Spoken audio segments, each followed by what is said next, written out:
Welcome to Jazz Congress 2021. This session is Jon Hendricks at 100, Remembering a Legend, and will be moderated by Kurt Elling. My name is Jake Lassini, and I'm the Senior Manager of Education and Community Programs at Jazz Lincoln Center. In order to provide everyone with a safe and positive experience, there is absolutely no recording of any portion of this session permitted. We also ask that you refrain from taking screenshots or posting sections of these classes on social media. When it comes time for the Q&A, we will ask that you please post your questions in the chat, and we will try to get to as many questions as we can.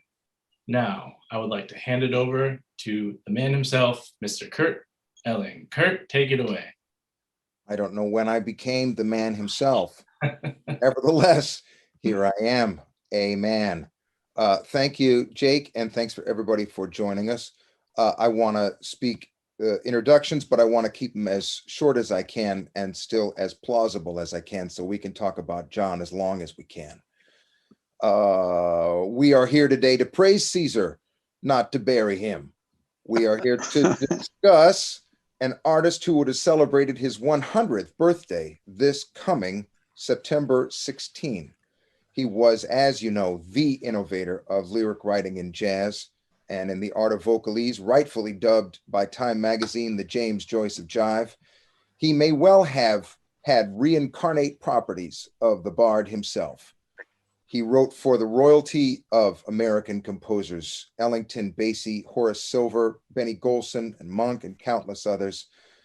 He co-founded the most significant and artistically successful vocal trio the modern world has ever known. He was a musical father to generations of singers, many still on the horizon or yet to appear. I speak, of course, of our subject for this afternoon's discussion, Jon Hendricks.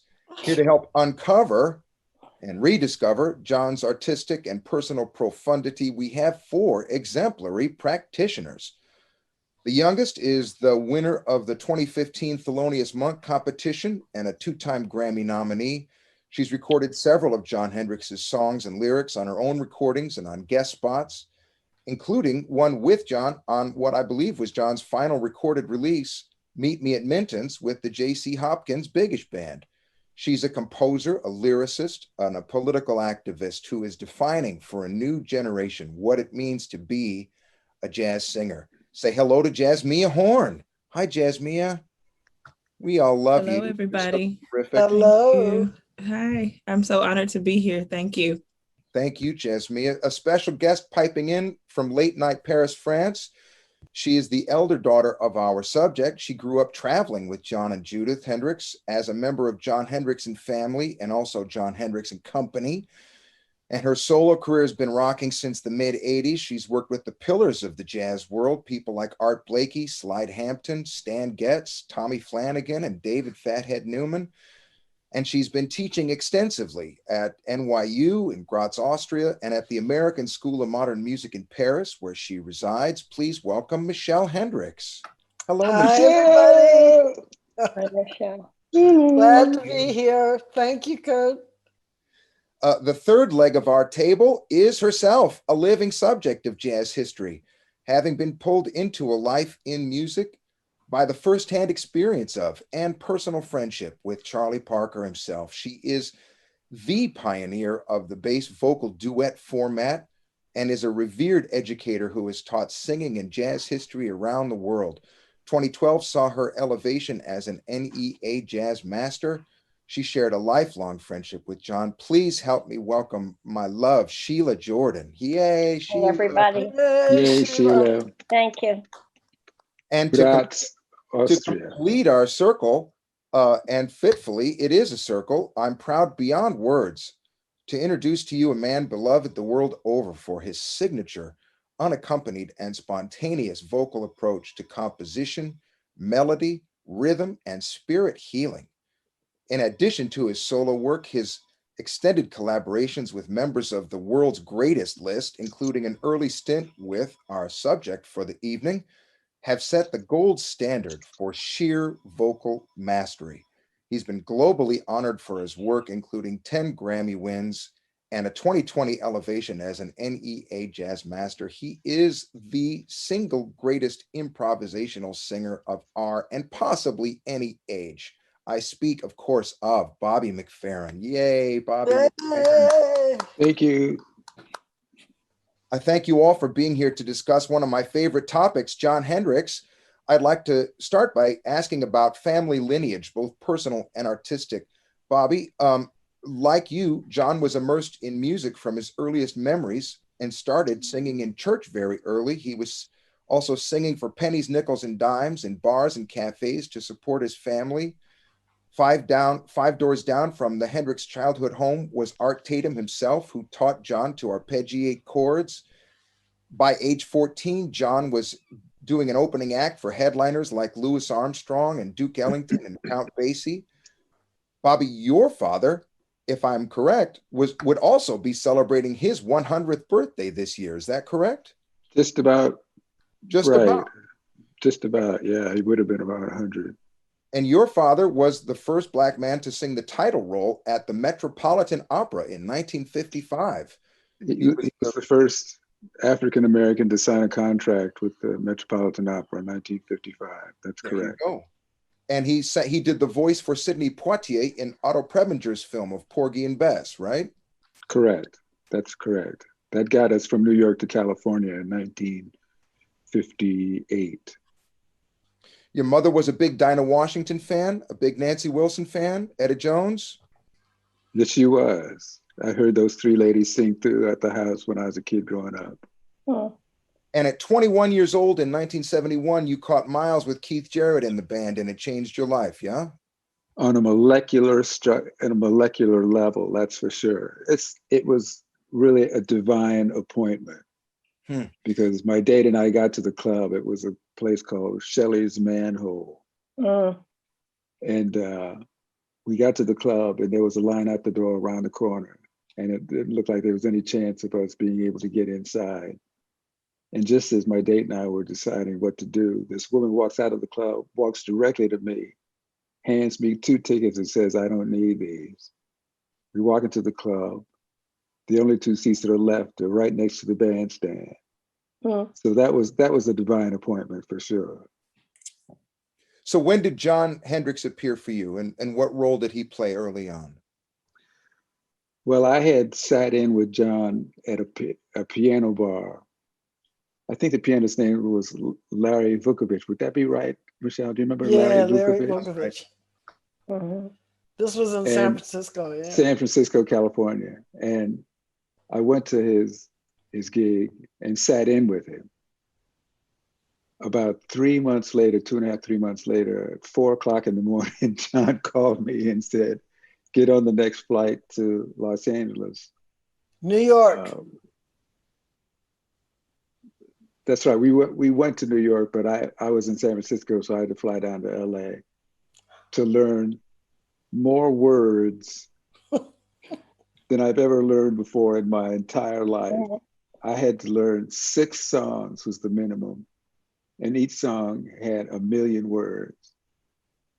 And Michele basically sat with me for hours and hours and hours, just singing these songs over and over and over again and getting me to get the right inflection, the right nuance. This guy came in what was it, like 2 days? 2 days. He learned the entire repertoire we were able to open. He came in on that Saturday and we opened on Tuesday. That's right. He had it all down. Well, I was scared. I was floored. So how long did you stay in that? How long did you stay in the band? Mm-hmm.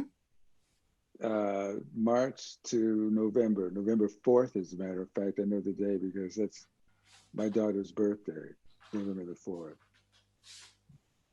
And so in addition to all those words, I mean, you had the immediate immersion in the Jon Hendricks and Company. Was it in company at that point? No, it was family. Jon Hendricks and family experience. Yeah, so learning Judith, all Michele, Judith, his wife, Michele and myself. So the whole immersion experience, and so stagecraft, everything from stagecraft to telling a joke. Had you already spent a lot of time on stage at that point, Bobby? No, I hadn't, because I'd only been a singer, basically, or working as a singer for 3 years. So I didn't learn about, how to work with an audience until I was working with Jon. We had some stories, haven't we, Michele? We got some stories, boy. Like, oh my goodness. we were playing somewhere with a pickup band. Sometimes pickup bands can be okay, but sometimes the pickup bands really aren't good at all. And Bobby was so disgusted, he just told them all to lay out. That's when he started singing a cappella. He just said, I got it. is that true, Bobby? You just took over like that? If Michele says so, that's the way it went down. I'll take it. That's funny. Jazzmeia, everybody who's heard you can hear how you so beautifully internalized the influences that came before you and made them into your sound. You've got Betty Carter in there, and Nancy and Sarah, and you've got the social awareness and courage of Abby and Nina Simone. And you also grew up in a house full of music. Your grandfather, the Reverend B.L. Horn, was pastor at the Golden Chain MB Church in Dallas, and your grandmother was an organist. You had obvious deep spiritual contact.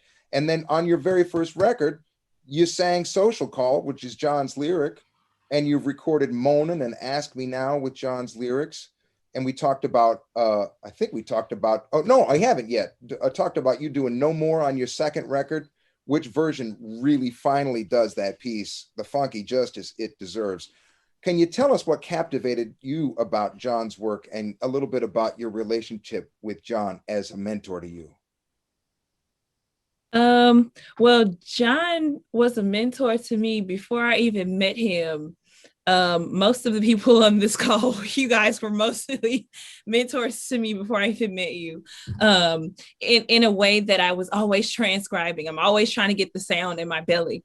And actually, the first song that I heard with Jon Hendricks on it, I was about 18 years old. And my teacher had given me this CD of a bunch of different, compilation CD of a bunch of different singers. And I felt like there weren't enough males on there. There was like Little Jimmy Scott and Nat King Cole, and there weren't enough male singers.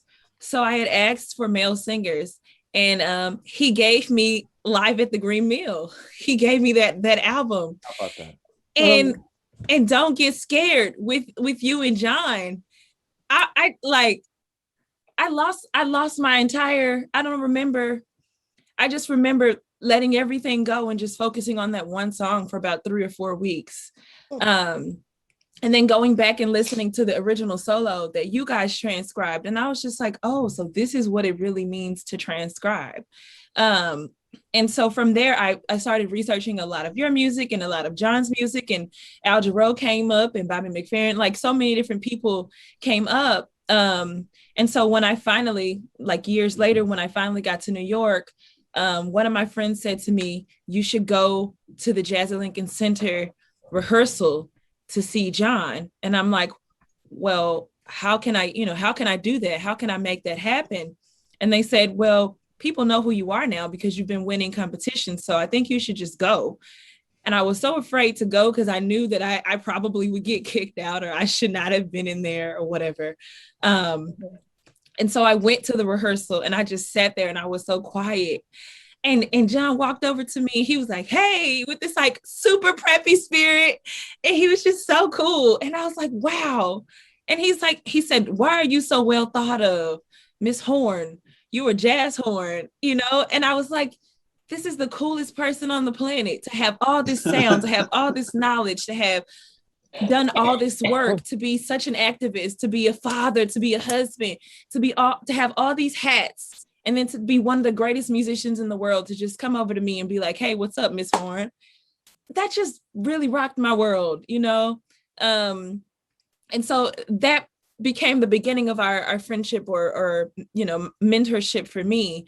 He was teaching at Peabody, and I would go and listen and try to get in on lectures. You know, I wasn't supposed to be there, but, you know, I would try to get in as much time and listen and hear as much as possible. Anytime he was in New York playing, I would go and, you know, try to be there. So that was like my introduction. And I just transcribed everything that I heard, you know, not to be able to sing and reiterate, right? Because that wasn't what it was about for me, but just really getting that language in my belly and in my soul. And so that was the beginning of that for me.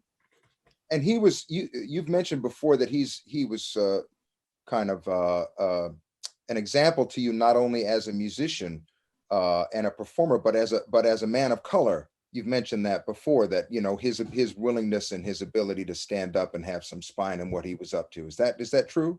Absolutely. God, you think of every time you ask somebody my age, you know, what do they know Jon Hendricks for? They'll tell you like Freddie Freeloader or, you know, Lambert, Hendricks, and Ross. But for me, Tell Me the Truth.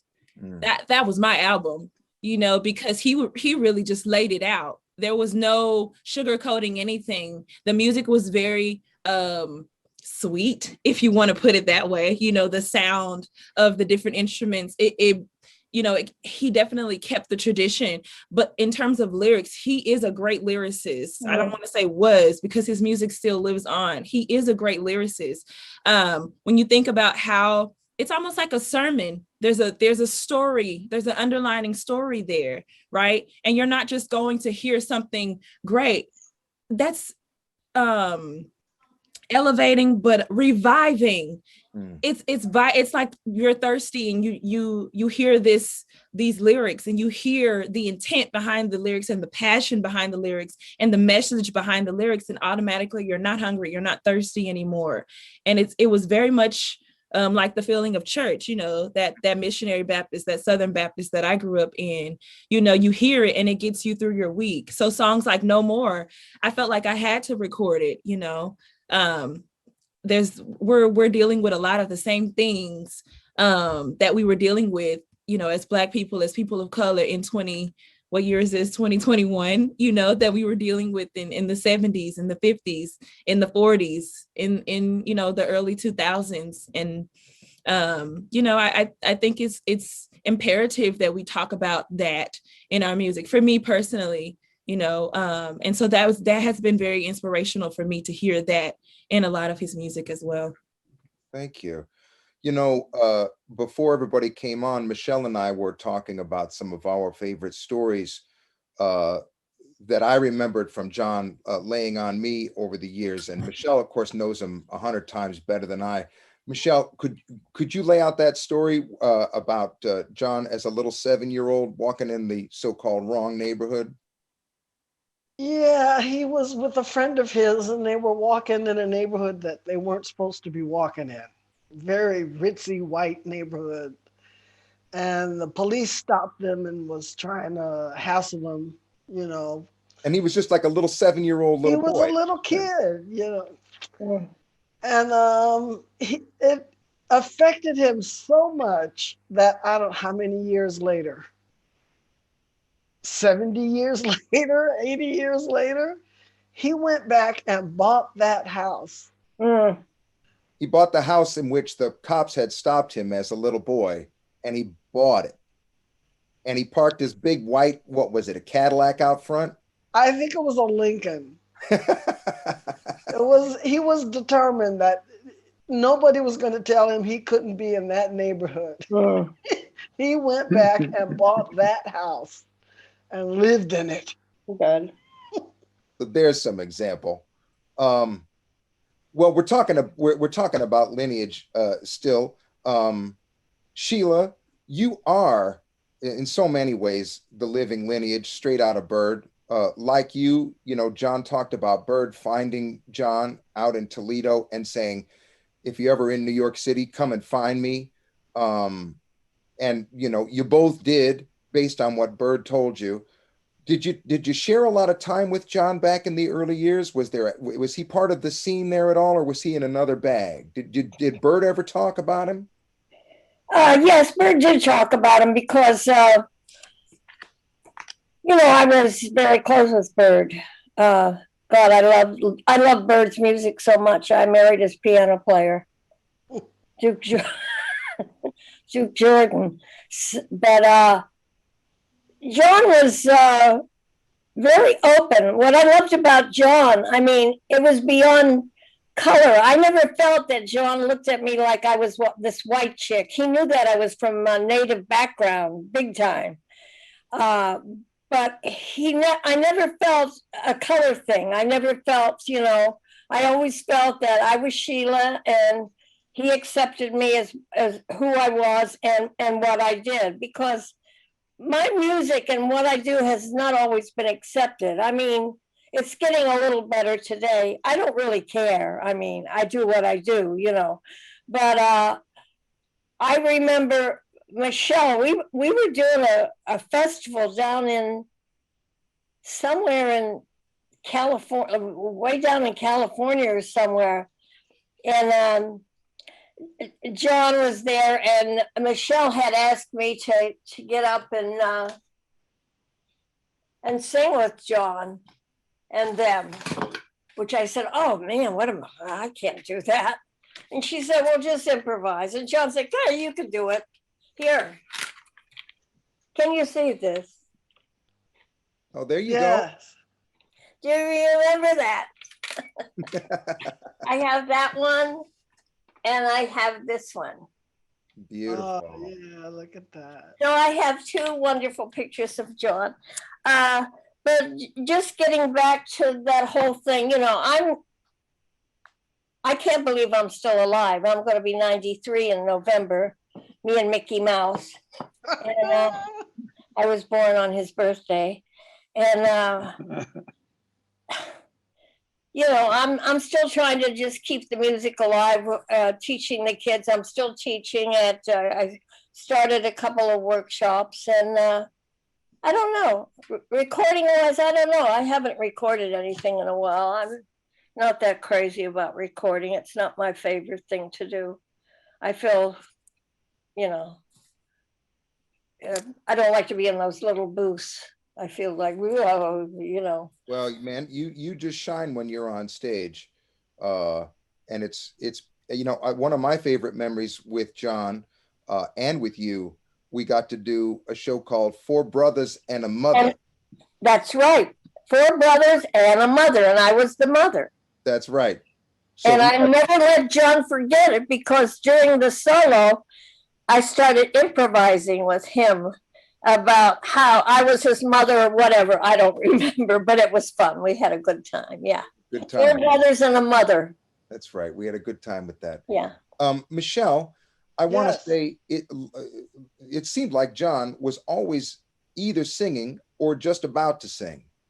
But if I recall, I mean, just walking around the house, he always had something in his head. But as I recall, he was kind of a last minute artist.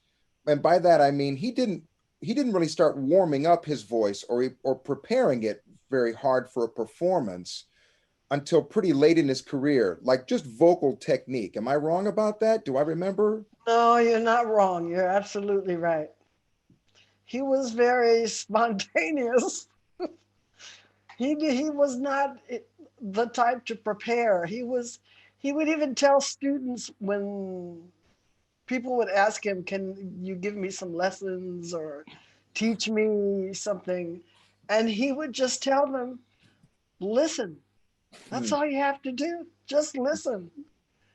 I mean, would he even practice the Vocalese solos when they were new, when he finally wrote them down? Or was it kind of just all in his head and he would just start singing and they were already pretty much note perfect?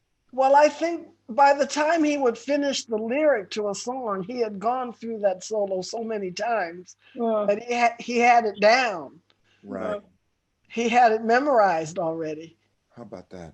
Because that was his way, right? He would just listen to it so many hundreds of times. Exactly. And almost not write anything down and then write everything down all at one time.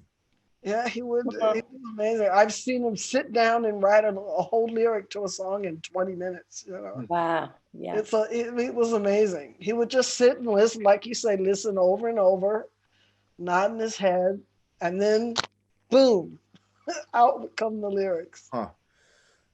Bobby, you were a composition major in college, and I'm sure you have much heavier piano chops than you'll admit to. And I'll bet you can. I'm pretty sure you can play guitar better than you'll admit to. If I've got your history right, you took 6 years off to develop your technique, to work on intonation and precision and time feel. And Jon never spent any time on vocal technique, not even warming up, not reading music. Did it all by ear, even the vocalese part. I mean, Jazzmeia, when you talk about doing a transcription, Jon never did a transcription. He just listened and listened and listened. Well, he couldn't read music. Yeah. He couldn't even read music, let alone write it. And still he sang the hell out of everything he touched.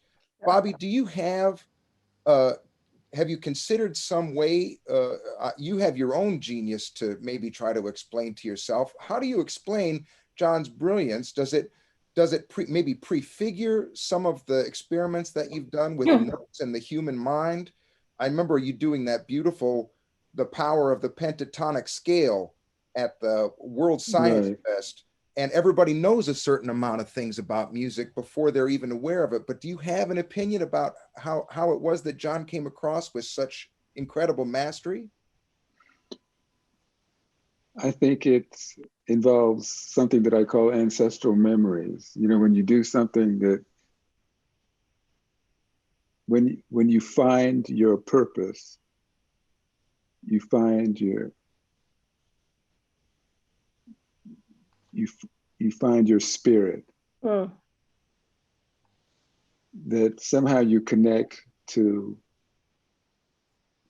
memories that were basically poured into you as a kid.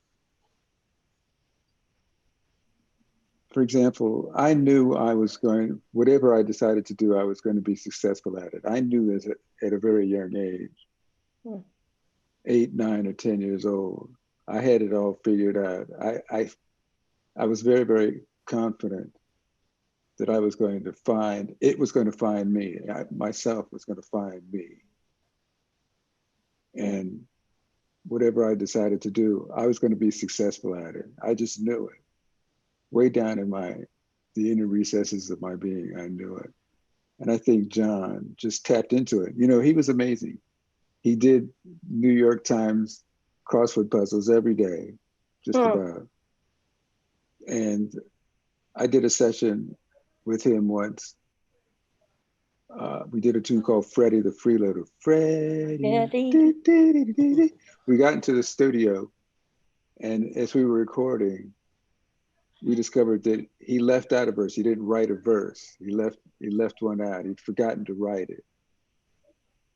And so he sat there for about 15 minutes and came up with a lyric and wrote it out for this particular solo. And I was blown away because because he just had it at the tip of his tongue. He just had words coming out of the tip of his tongue. So very gifted. You think he's tapping into an ancestral memory, so it's almost like it's in the spiritual cortex. That's correct. Correct. Jon told me this story one time, which I'm sure he told to many people many times, but it's one of my favorites. He was talking about the first time that he worked, or in the first sequence of events when he was working with Dizzy Gillespie, and Dizzy took for granted that Jon read music tremendously and put a music stand out for him on the bandstand, put a chart in front of him, and they did a series of dates together. And Jon would always look down at the music, and he said, Kurt, I was so ashamed because I didn't want Dizzy to find out that I couldn't read. So I would pretend to read every night. And even we went into the studio and I was looking at it, and Dizzy found out, and Dizzy came over to me and he said, "Hey, Jon, you're not really reading that stuff, are you? And John said, well, I couldn't tell him a lie. So I said, no, Diz, I don't really read music. And Dizzy says, well, how do you lead a band? You have complicated charts in your repertoire. How do you even rehearse? And John said, I told him it's a process of osmosis. And Dizzy said, osmosis? What do you mean? And John said, you know, Dizzy, osmosis, and they all follow me. Oh God.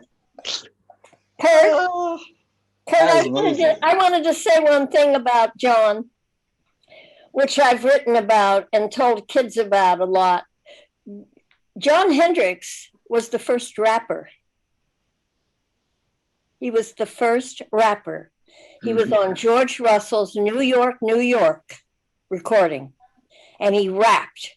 What year is that? Oh my God, I don't know, way back when. I don't know, I'd have to look it up. Or 50? Oh, at least 60. You know, he did that. Think you can lick it, buy you a ticket, get to the wicket, go. New York, New York, a city so nice, they had to name it twice. Some people might tell you it's a coal town, but let me tell you, brothers and sisters, it's a soul town. I mean, the whole record is him rapping. And I had never heard that in my life, and I was so impressed. And so when these young people out here are rapping, like my daughter works for Sirius XM, she's a research person on big time. And I say, ask them if they know Jon Hendricks, because they're rapping. Do they know Jon Hendricks? She said, no, Mom, they don't know who Jon Hendricks is. I said, yeah, well, tell them he was the first rapper. And yes, he was the first rapper. I never heard anything like that. And it was on George Russell's recording of New York, New York. All New York songs about New York. I think Bill Evans was on it too. It's a great record. But yeah, Jon was on that. It is a great record. It is a great record. Yes, it is. And I think, Michele, you do that vibe too, right? Get you a lick it, buy you a ticket. I've heard you do that. I do it on occasion. When it comes around.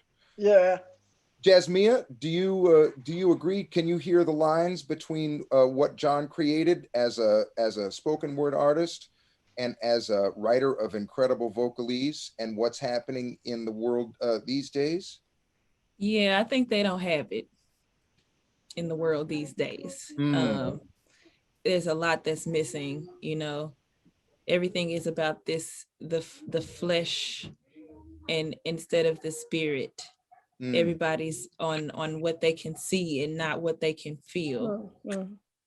And yeah, it's totally missing, you know. I miss Jon and others who have also written, you know, in the same tradition. And that's all I'm gonna say about that, because I don't want to offend nobody. Well, that's very well said, I have to say. You know, Jazzmeia, I almost feel like the lyric on No More, it was just written for you. You sing it so beautifully. You ain't never lying, okay? That's my mantra, you know? I ain't letting nobody mess with my soul no more. I ain't gonna be the kind that does what she's told no more. No man owns me, I belong to God. And I mean it. And I mean it, because this life, it's, you know, back to Jon, because yeah. No, well, I mean, back to Jon, but back to Jon through you. Do you have eyes to record any more of Jon's lyrics? I mean, I can imagine you. Sure. I can imagine you going down the road and revitalizing, the history of the blues as Jon wrote it, and reincarnating that and taking it into a whole new audience. Sing something for me, Yania. I think if I was 60 or 70 years old, then that would be okay for me to do that. But I don't think I've lived long enough for me to take somebody's music, that much of it, and try to redo so. I haven't lived. My experiences are not. I don't feel. I haven't lived long enough. You know, there are certain things you do, and then I was brought up by by my grandparents and by, you know, people who taught me to respect my elders, but also my reverence for this music is such that, you know, taking all of Jon's music, I mean, I could not take any of it because it means so much to me, specifically his lyrics. I couldn't just leave it alone and not do anything with it, but there has to be a balance. I don't think taking a whole entire, and you know, a whole entire thing and reincarnate, it's just, that would be, well, maybe not reincarnating is the right word, but let me, if you'll permit me to humbly put a suggestion in your inbox, and that would be, that at a certain point, the evolution of the blues song, I think, is something that you would manifest in a potentially particularly important way. It's a beautiful piece, and I think that you would really manifest. That is a great show. That's a great show. I don't know why that show was never on Broadway. Yeah, it got caught in legal battles, but that was a great show. It ran for 6 or 7 years in San Francisco. And now, you know, with Jazzmeia's remarkable grasp of history and her, you know, dare I say, your increasing encyclopedic awareness of things, you know, to be able to pull a couple of different songs in there. But I mean, you've got the personality for it, and you've got the stage presence for it. It's just really remarkable. Thank you. So just a little suggestion. Okay. Speaking, I second that. Yes, sir. Yes, sir, Bobby. I second that. All right. Thank you. Michele. What about moments like now? I mean, would you risk singing a lyric, a melody now? You're talking to Jazzmeia, right? I'm talking to Jazzmeia, right? Oh, what do you mean? She wants you to sing now, honey. Oh, okay. Sing what? Does it matter? Doesn't matter. No more. I ain't gonna let nobody mess with my soul no more. No more. I ain't gonna be the kind that does what she's told no more. No more. No more. No man owns me, I belong to God. I'm just passing through on this earthly star, so no more. Woo! No more. Do you hear me? Beautiful. Thank you. That was beautiful. That was beautiful. That's you. I can see you in that. I can hear you in that for sure. Yeah, Thank you. real. By the way, they're playing that song on the radio here. Oh, good. Yeah, you're on Good. the radio. Thank you. That's awesome. Yeah. That's awesome. And well deserved. Bobby, I'm going to pop up on the screen over here for Jake to do somewhere. Now, how do I do that? I've got a thing, and I've got to go edit, and I got to go copy and paste. Uh-oh, you can't just paste. Break it down. Dizzy and John. Now that won't even go. Well, blow me down. We'll just I'll post it up a little bit later. I want to ask Sheila about Jon's lyrics and about Vocalese. You've already said that Jon was the first rapper on the scene, but obviously his Vocalese lyrics, all the stuff that Bobby, you had to learn so profoundly, so thoroughly, so quickly. Sheila, you said that there were all kinds of folks doing lyrics to solos back in the day. Yes. You know, and Jon would talk about Eddie Jefferson already being busy and writing the lyric to Moody's Mood, and then King Pleasure recording it, and that set Jon off to write whole orchestral works.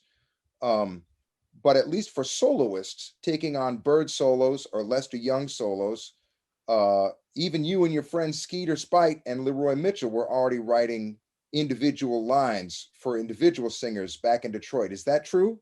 That is true. And Skeeter Spite was probably the greatest scat singer that I ever heard. He was incredible. Never took a lesson, was just all from his heart and soul. And he, boom, he learned those bird solos and put words to them. And I was amazed. It was difficult for me because Detroit was very prejudiced. And so for me to hang out with my friends who were, you know, mostly African, because I wanted to be around the music, and I didn't know color. Color what? Purple, pink, red, what? You know? I was always called down into the principal's office in high school for hanging out with what she called colored girls. I said, colored? Oh, you mean purple? Red? Blue? She, get out, get out. But, you know, it was difficult for me. My family was not prejudiced, and I didn't have that bullshit in my family. But living in Detroit was terrible. I mean, the racial prejudice was horrible. So I went through a lot to keep this music in my heart and soul, but it was worth it. And Skeeter Spite and Leroy Mitchell, I heard them, and I said to them, we had a club there called I think it was the Club Sudan, I can't remember, but kids could go there because they didn't sell alcohol, and we could sing there or play there, whatever. And so that, you know, I grew up with Tommy Flanagan and Kenny Burrell and Barry Harris, and Barry, you know, thank God is still alive today. But we all grew up together, and we would go to this club, and Skeeter and I heard Skeeter and Mitch sing there, and I went over to them after, and I said, do you think I could sing with you? And they looked at me like, what? And I said, well, I love the music and I'd love to sing with you. And they said, well, yeah, you can sing with us, but you got to stop drinking. I said, oh, okay. And I did. So they were fantastic. And we were just known as Skeeter, Mitch, and Gene. And we'd sing we'd write these lyrics they did most of the writing. I didn't, to bird tunes, Bird Heads, Confirmation, Barbados. I wrote a second chorus to Barbados, and, you know, different, Little Willie Leaps, you know, different lyrics. And that was it, man. And they were great. And anyway, was that your question? That was my question. Okay, I'm finished. The question was just to reiterate from myself. So Yeah. people were writing already lyrics for solos. You said it was even a high school, like kids in high school were at least trying to, because it was the first time that they could, you know, really get to that. Yeah. So Michele, what do you think about this?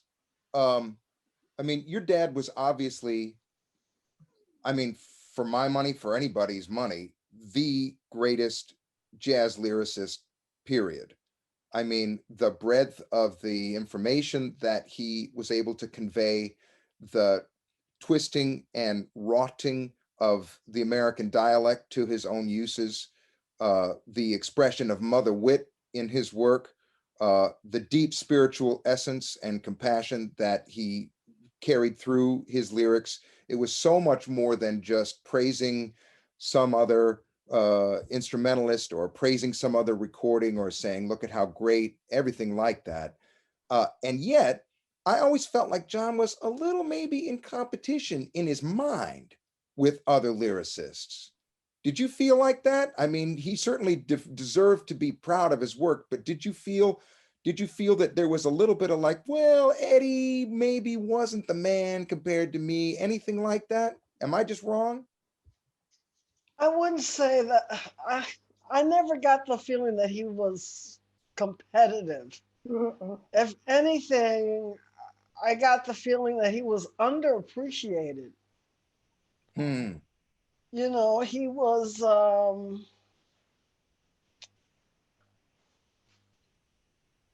always felt his lyrics, they weren't just words put to melodies. It was as if he could hear what the soloist was saying while he was playing his solo. He could hear the story that the musician was telling, and he was able to capture that and write it down in rhyme. I mean, it was. Well, No, I'll second it. I mean, I don't I've got think no he's problem that with it. competitive. I think that John belongs right up there with Stephen Sondheim and Oscar Hammerstein. Oh, And he's anybody for you me. can name. He's one of the top. He's Yeah. top of the top. Anybody you could name. Bobby, I want to ask you one more question before we play a clip or two, and then we're going to take some questions. You know, we've been talking a lot about John's lyric writing, and I would submit that a vocalese is a form of a jazz aria. That's a good way to put it. Yeah, right. You know, because it follows the form and function of the jazz idiom, but for the singer, I mean, it's as difficult and profound in its intention as anything from the operatic world. And you obviously have had loads of experience in that world. But very often, so first of all, you can comment on that if you want to, but also it occurs to me that after the experience with John, you've worked not entirely, but largely in the realm beyond words. You focused on melody and rhythm and compositional work. Well, I've gotten past this idea that what I'm singing is not words. They're simply sounds. Language is a sound. And I do get to express myself. It's like singing in tongues, you know, whenever I'm on stage. I'm captivated by a melody, a lyric, a word comes to mind, and I simply play with it.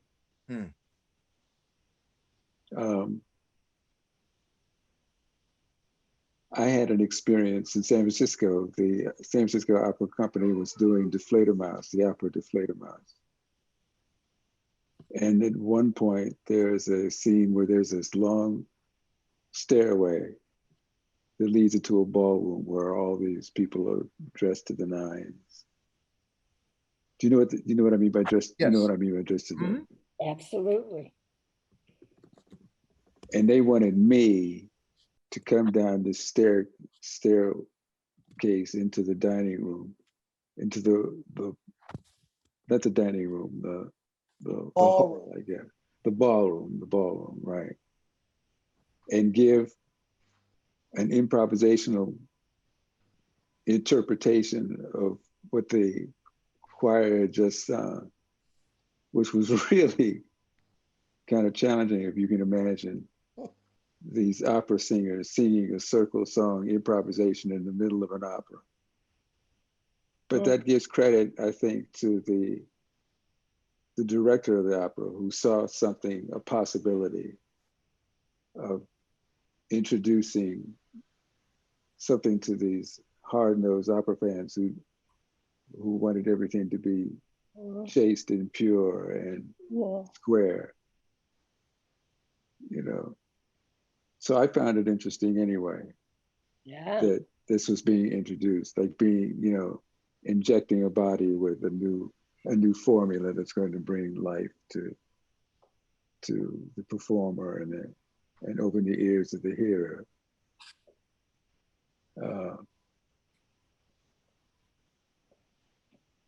But this idea of jazz soloing as being sort of an operatic aria, not necessarily operatic, but an aria, is something I hadn't thought of, but it makes sense. It does make sense. Well, listen, we've got a clip or two. I want to play a thing that shows it was a little bit of a revelation to me. I'm always looking for the root systems of ideas. And I always want to know, even if there's something that's happened that's not conscious in the mind of a given generation, when it is an echo of something and an advancing of an idea into a new thing. So we've got two clips here. I've got one of John and Dizzy Gillespie having a ball, and then I'm hoping that Jake will be able to go right to one Bobby, of you and your friend Joey Blake Joey Blake. from several years later. So Jake, let's play those two and have a little fun, and then we'll start taking some questions.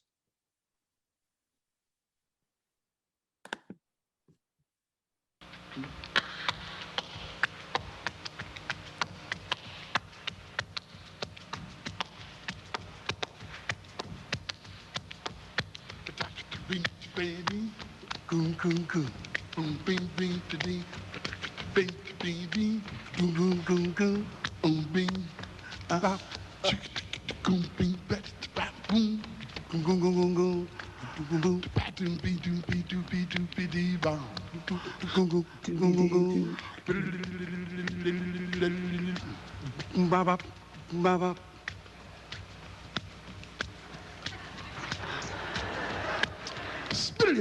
Boom, bing, to be. Bing, to be. Bing, to be. Boom, to go, boom, to go, bam, bam, bam, bam, bam, bam, bam. Boom, boom, boom, boom, boom, boom, boom, boom. Boom, boom, boom, boom, boom, boom, boom, boom, bing. Boom, boom, boom, boom, boom,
That's And let's go right- great.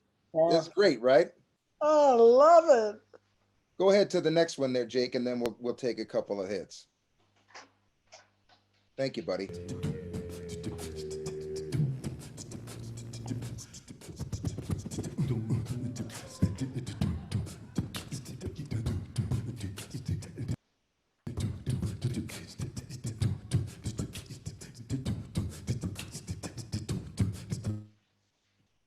Nope. Sorry about that. It's coming back. Zzz.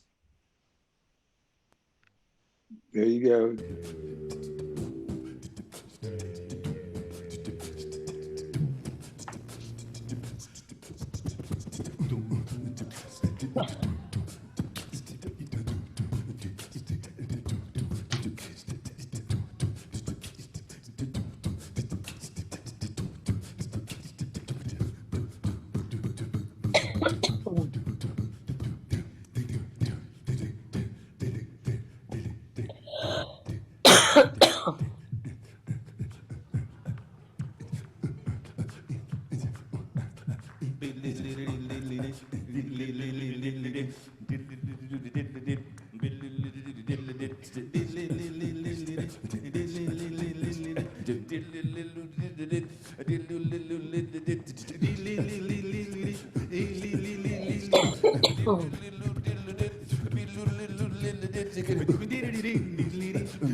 Well, bravo. I think Thank you. We love you. Good night, San Francisco. I just love to see when one beautiful idea becomes another in another time frame. Jake, if you want to start queuing up some of the questions from our loves on the chat. Bobby, I want to say you and Jon have both been equally profound communicators. Even when you're not specifically singing, you're able to transfix an audience. Jon had the same thing, but in a very different way. Jon was so much more out of his era, out of vaudeville and slapstick, and obviously the heavy intelligence that he brought to bear in his communication with the audience was always so apparent. But your timing is so different, and I mean, is it just a matter of temperament, do you think? That you're both equally successful, but in radically different ways? Or is it a matter of era, some other explanation? No, it's a matter of rest. As you get an audience to rest, they're more willing to participate in whatever I or Jon has to give them or bring to them. You know, it's just a matter of them feeling this sense of complete relaxation. They are able then to sing, because I have not found an audience yet that refuses to sing with me. I demand that you sing. You want to sing. You want to sing. Yeah. You know you do. You know you do. So come on, sing with me. I'm giving you permission to sing with me. So that's, to me, you know, the concerts aren't about, they're not solo concerts. They're sort of like audience concerts, because the audience is my band. In instances like that, they're my band, and they're really ready. They come to my concerts because they know I'm going to ask them to sing. Right. I say, you know, I sit on the edge of the stage, and I have an extra microphone. I hold it out to them, and it's free to anyone to take and play something. You're here. I'm here to give you permission to play. We play for, you know, we play for a living. We're musicians, and we say 1, 2, 3, ready, play. So we've all made our livings playing, you know, and we love it. We love the participation, the cooperation, the community building. Sound of a new, you know, a new voice, exploring a new voice. Each stranger becomes a partner in, you know, developing an idea. You know, and if they don't know how to do that, you know, I'll guide them. I won't push them. I'll just guide them gently into an area that they might be a little bit more comfortable with, and then I'll take whatever they give me and transform that into something, and they'll take what I've given, and they'll work with that. We'll go back and forth. You know, to me, that, you know, whole exploratory element in improvisation is the most exciting feeling in the world to me. You know, the stage is a platform for adventure. You know, it's an adventure. Yeah. Every time we walk out on stage, it's an adventure. And I'm ready for it. And so is the audience. Everybody's ready. It came on purpose. It came on purpose. We have a question from Mel in the audience. Other than the wonderful panelists here, where do you see Jon's influence in the world today? What artists do you think are a prime example following in his tradition? Jazzmeia, you got your ear to the ground. Are there some young cats out there who you can see and point to plainly and say this person or this person? Maybe while you think of that, Michele, you seem like you have an idea already. Well, right away, the Manhattan Transfer come to mind because they worked extensively with Dad. Yeah. And a lot of what they do is they're the descendants of Lambert, Hendricks, and Ross, Yes. if you will. Yes. Yeah, and the Double Six and the Royal Bobsters. Yes. Yes. And just about every college level jazz, so-called jazz choir you can name does Jon's stuff. Jazzmeia, are there any solo cats out there that you can think of that are really bringing it?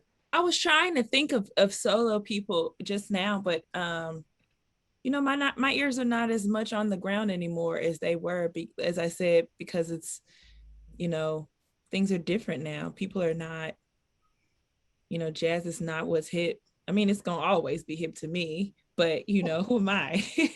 So I don't know. I can't think of anyone. We have a question from Les Rose. While you aptly stated that Jon did not prepare in a traditional sense, and he truly was a genius, Michele, did he have a process for learning? Did he play piano or any other instruments? He did not play piano. No, he was not a musician. He could not play an instrument and he couldn't read any music. He did it all with his ears. He learned everything he learned. I mean, he couldn't read the song, but he could sing you every chord in the song. Yeah, that's right. That's right. And he could arpeggiate every chord with his voice. Exactly. He could just Exactly hear it what it was. and sing it. Mm-hmm. We have a question from Peter Luce. In the history of jazz singers, there have been many fine women jazz singers and relatively few male jazz singers. Does anybody have I have several theories about that. Do any of you have a theory you want to get down on? I don't know. I find teaching, the students are 90% female. Yeah. You know, to maybe, if you're lucky, 10% male. When I work with choirs, if I have 2 or 3 men, I'm lucky. Yeah. Really, I hear you. Yeah, and I think it's easier for women to just try and not be afraid of looking like a fool. I think that's what it is. Men are they don't want to look stupid or something, you know, they're afraid to try because if it doesn't work, they're going to look silly. They're more afraid of that than women are, it seems to me. That's what I think. I would say there was definitely an aspect of vulnerability in singing that might turn some number of people off. But I also think that that starts so early for boys, and it's not cool to be in a choir. It's not something that you're offered, you know, to even just sing in a group. I mean, if you're in a church setting, then your mother might say, you're going to church and you're in the choir, and that's the end of it. Mm-hmm. But very often it seems like boys bail out of that experience just as often as they can. And then to solo it up and to be vulnerable in that way seems like a kind of a double or triple vulnerability, as opposed to pick up a saxophone and you've got something. It seems like men like to have a mechanism. Right. I overstate for everybody at home, of course. I overstate. I oversimplify for the sake of this conversation. All right. Bobby, do you have a theory as the master? I just think men think that singing isn't manly enough. It's not a manly activity. Mm-hmm. They'd rather play sports or or or play an instrument, trumpet, tenor sax, piano. But just to stand up and sing, you know, in a choir or something is, like you say, a little bit too vulnerable. Mm-hmm. I think that plays a big part in it. Yeah, I always hear that in my mind, and then I say, tell it to Sinatra. Yeah, right. Right.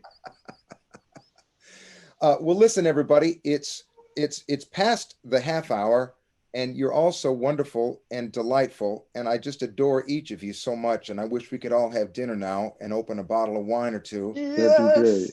Yeah, And great. I look forward to the time, inshallah, that it will be on earth, and we won't have to wait for heaven for that to happen. You're all heroes of mine, and I just bow to you. I want to also give a quick plug for people who are at home who don't know that Peter Jones wrote a very, very thoughtful biography of Jon that you can order up from your local bookseller. I want to say I'm grateful to have it. I'm glad it's out there, and I recommend it. It's not perfect, but it is chronological. It does fill in information about Jon and discography and such. It's not as joyful as I would have liked. Jon was always so joyful. He was always ready to laugh. He was always ready to embrace. He was always ready to eat and drink and be merry. He was old King Cole in a very mellow soul. And that's difficult to capture in a book. And there are many, many stories that I know and love about Jon that didn't make it, but it is worth picking up. Peter Jones, this is Bop. Peter also did maybe 3 years ago, there was a biography of Mark Murphy that came out that Peter wrote. Yeah. Mark Murphy. That does a similar vibe. I imagine that there will be heavy biographies coming out about each of our panelists today in the fullness of time because of their contributions to the world and life and love. Sheila, I just love you, and I thank you so much for jumping with us this afternoon. Was there anything about Jon that you didn't get a chance to say that you want to say? I love him. Jazzmeia, I'm so proud of you, and I just embrace you from afar, and I can't wait to hear you just wow the audience again and again over a lifetime of music. Was there anything that you wanted to say about Jon that you didn't get to say yet today? Not today, but I wish I could have told him how much he inspired me in person. You know, every time I met him, I just was so willing to listen and just listen to his stories and what he had to say that I never said thank you, or I never said I really appreciate you. So I'm just putting that out there. Well, he hears it, I guarantee.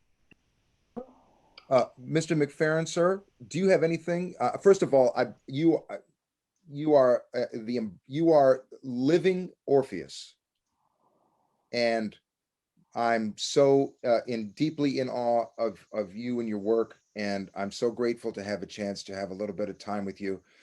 And thank you for jumping with us this afternoon. Was there anything about Jon that you wanted to say today that I didn't ask about yet?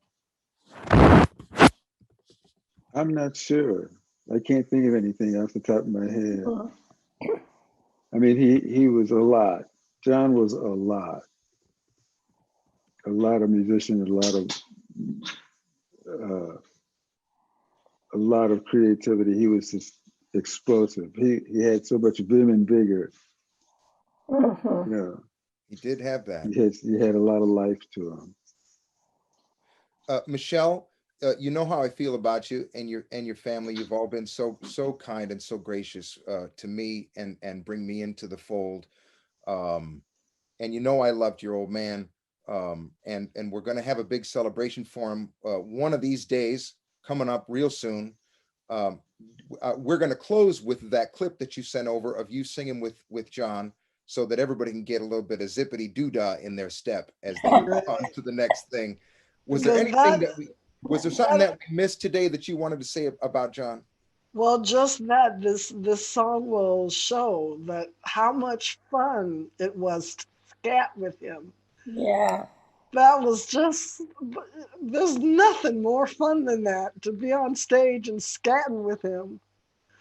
We decided to do this song as in memory of a great moment in my life when I actually met Ella Fitzgerald.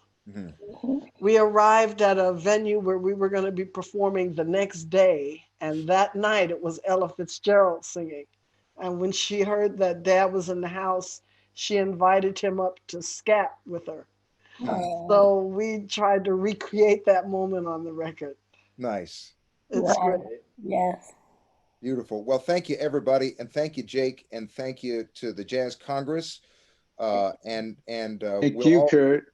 Oh, you know, I'm the least of everybody. So you're welcome. Oh, stop it. That's not true. Thank You. Fantastic, and we love you. We love you, Kurt. Thank you. I embrace it all. I thank you for it. I thank you for it. I love you. You love me. We're as happy as we can be with a great big hug. Give the dog a bone. Beautiful. Give the dog a Thank bone. you. Yeah. Gorgeous. Now I think I'll head on home. Bravo, bravo. Take it away, Jake. Bye-bye. Jake. Bye-bye. See you, Oh, Michele. yo. Sheila. Bobby, say hello to Taylor for me. I will. I had a beautiful Bye, Bobby. photo. Bye, Jazzmeia. Bye-bye. Nice to meet you, Mr. McFerrin. Very nice to meet you. Oh, it's just audio. Oh, okay.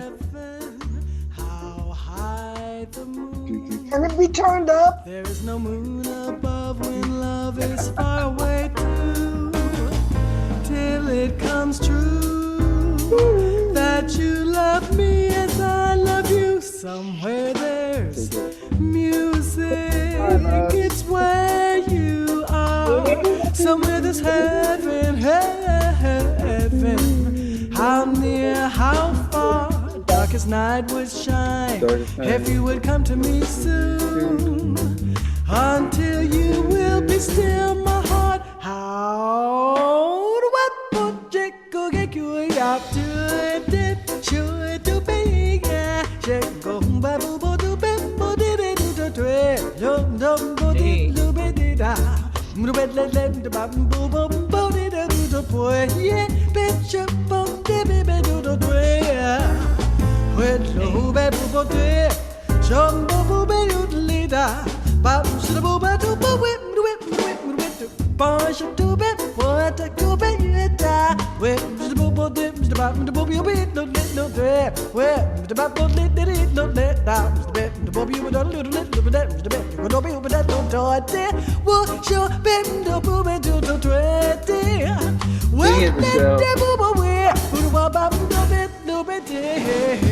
The bubble the boy in little beds, about the bullet in the tire, papa bullet lift, the bed, but not love it, not all.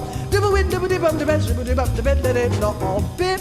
The window, let it, let it on the bed, the bottle, the bubble bit, the bubble, let love you, let it. Let all the bit of the bed, where the bottle, let are. What would let you bed, the bobby would let, where not let it, of the day, Papa beer, the bed, the bobby would let the bear. Would not pop with love, the bed, the jams, the bobby would let the day. Wait, the bed, the bed, wait, the on the box to be the all. Let the bed follow her. What did it? What let the bed, the bed, no, the bobby would it, not better, or the bed, let it, no, but that, shall you within the bed on the better with the bed on the bed, when the bed did it, the bubble with the day, where the bubble live, the bobby would it, the day, all it last, shall you want the bed, the day, did it. We would want to win the day. Do what I'm doing, love it, love it, the way out. Nice.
Bravo.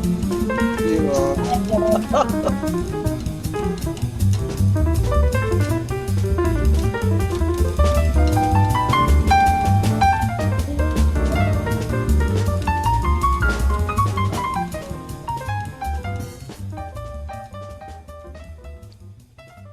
We gotta fade it out. Oh, too bad. We were gonna get to the trading. I put it back in. There you go. Oh, good.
Somewhere's music, how faint the tune. Somewhere there's heaven, how high the moon. Moon above and love is far away too, till it comes true that you love me inside of you. Somewhere there's music, it's where you are. Somewhere there's heaven, how near, how far. Night shine, if you would come to me soon. Until you will be still my heart. Hey, be still my heart. Hold still my heart. How high the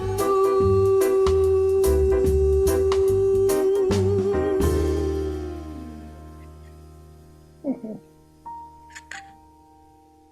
Yes, Ronnie. Hey, Dad. Woo!